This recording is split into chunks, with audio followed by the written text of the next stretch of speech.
Well, there were a number of rallies and protests across the tri-state today, continuing the nationwide conversation on racial injustices. We have multiple teams monitoring those gatherings for us tonight. We will start with WCPO 9 News investigative reporter Craig Cheatham. He is live at Inwood Park. Craig, what can you tell us about their call for action?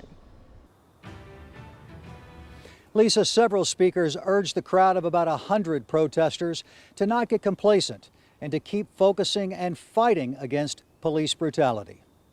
If you can hear my voice, put your fists up. We honestly don't have the numbers to go on a march today. Democratic Socialists sponsored the event that was described as a conversation about social justice.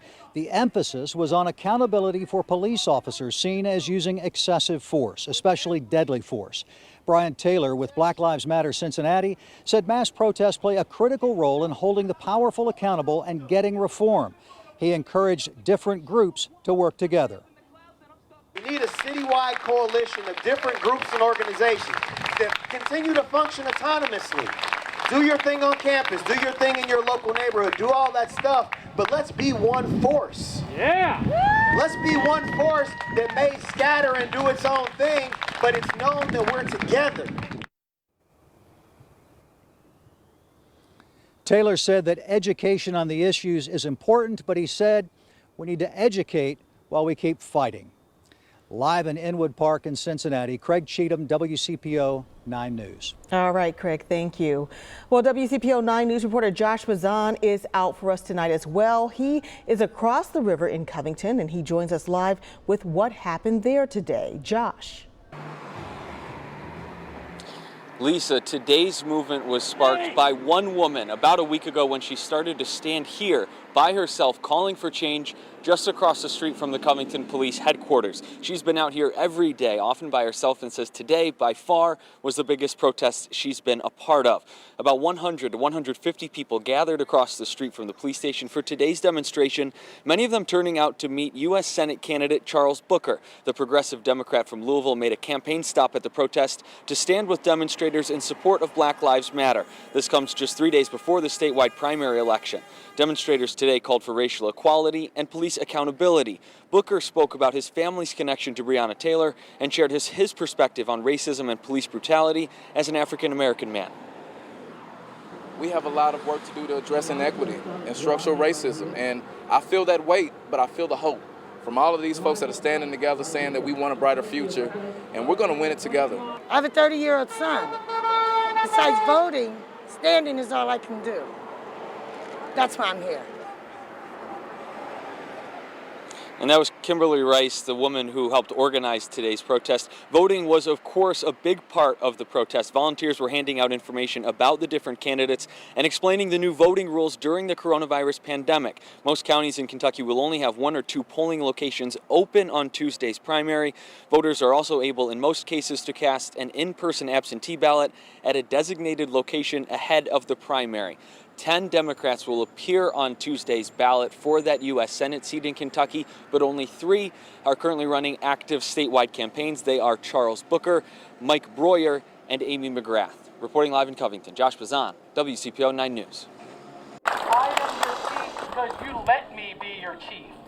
I come to work for you, and I come to work every day wanting to make Milford better. That was Milford Police Chief Jamie Mills making his side of things clear with a group of protesters at a Black Lives Matter rally in March this afternoon. WCPO 9 News reporter Whitney Miller was there for that gathering of hundreds of people. She joins us now live from Riverside Park. Whitney.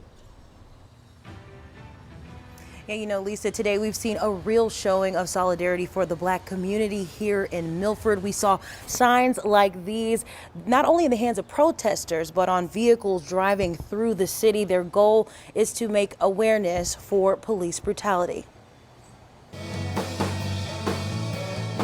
He calls it punkadelic rock. It's part psychedelic, part punk. It has some elements of hip hop in there. But Kelby Savage didn't come to Riverside Park in Milford Saturday just to bust a groove. This is a fake gun. This is not a real gun. He came to share his personal story of police brutality. Cop gets out of the car and puts his gun on the roof. pointing his gun at me. Kelby was 13 years old when he was stopped in an open field. I'm asking myself the question, like, did I do something wrong?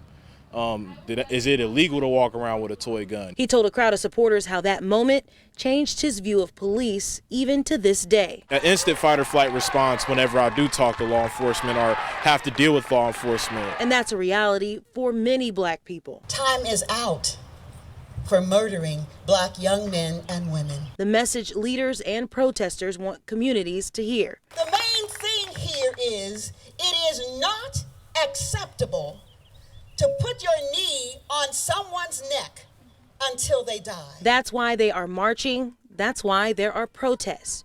And for Kelby, George Floyd's death was an all too real reminder. I could have been that list that kids could have been chanting my name at these protests. Like, I could have ended up one of these people. When you hear these stories, these personal experiences, you can't help but to sympathize. And that's what these rallies, they're pushing for. They want understanding from their allies. For now, in Milford, Whitney Miller, WCPO 9 News. All right, Whitney, thank you. Meanwhile, the village of Bethel also saw a day of peaceful protests. Several dozen police officers patrolled the Claremont County town, but the tame nature of today's rally was a stark turnaround from the sometimes violent protests and counter-protests of last weekend. The village council implemented an 8 p.m. to 6 a.m. curfew set to expire on Monday. The council made that unanimous vote after more than 800 people showed up on Bethel's Main Street last Sunday when only a few dozen people were originally expected.